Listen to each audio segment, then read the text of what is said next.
Ini pula situasi di Terminal Bersepadu Selatan TBS apabila turut menjadi lokasi lazim dipenuhi dengan warga kota yang memilih perkhidmatan bas untuk pulang kampung halaman masing-masing sempena perayaan Aidilfitri.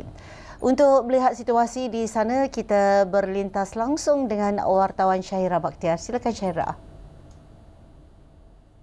Ya Noni, Terminal Bersepadu Selatan yang lazimnya saban tahun ketika kami membuat tinjauan di terminal ini padat dengan pengunjung. Namun pada tahun ini, setibanya kami pada sekitar pagi tadi, keadaan masih lagi terkawal dan tenang, tiada lagi keadaan berpusu-pusu ataupun terminal ini dibanjiri oleh orang ramai kerana difahamkan berkemungkinan penumpang telah pun membeli tiket lebih awal di atas talian dan banyak penambahbaikan telah pun dilaksanakan di TBS ini seperti apa yang saya dapat lihat.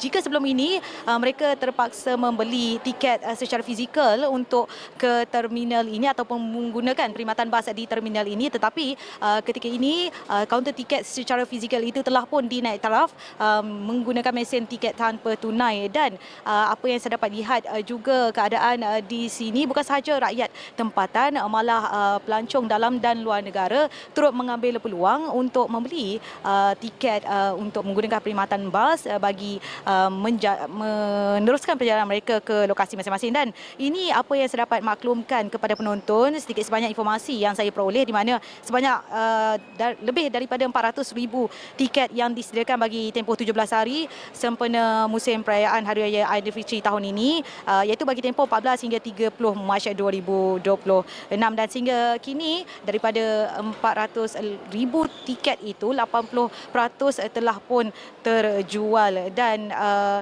tiket ini terjual majoritinya adalah ketika waktu puncak pada musim perayaan. Dan laluan penjualan tiket tertinggi yang paling laris adalah ke Pantai Timur seperti Kota Baru, Terengganu dan Kuantan.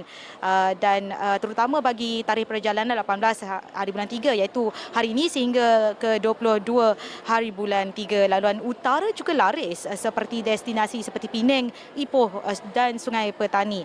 Dan laluan selatan juga mendapat permintaan tinggi terutama bagi laluan Johor Bahru. Dan untuk perincian bagi 98% tiket telah pun terjual untuk arah ke Pantai Timur, 60% ke utara dan 40% tiket telah pun terjual untuk tiket ke arah selatan. Banyak lagi perincian yang akan kami bawakan untuk buletin bernama selanjutnya. Saya serahkan kembali kepada rakan penyampai Noni di studio. Silakan.